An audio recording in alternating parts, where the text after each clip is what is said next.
آپ اذان سن کے مسجد نہیں آتے ہیں تو اللہ نے بےہودوں کو کھڑا کیا کہ اذان بند کراؤ، اس لیے کہ میرا بندہ اذان سن کے جاتا ہی نہیں مسجد، میرا بندہ دوستوں میں بیٹھا رہتا ہے، اذان سنتا ہے، گپ شپ ہی چلتی رہتی ہے اس کی، میں کچھ ہوں ہی نہیں اس کے واسطے، میرا کوئی مقام ہی نہیں ہے اس کے لیے، میں بلا رہا ہوں اور کاروبار کر رہا ہے، میں بلا رہا ہوں اور دیوان خانے میں بیٹھ کے باتیں کر رہا ہے،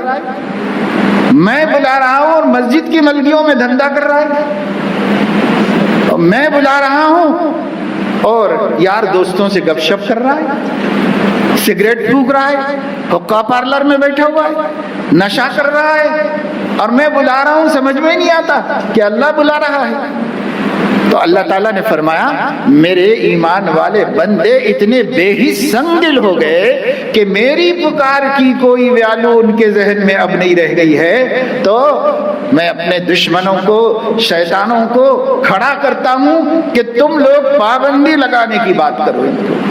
شاید عقل آ جائے میرے بندوں کو،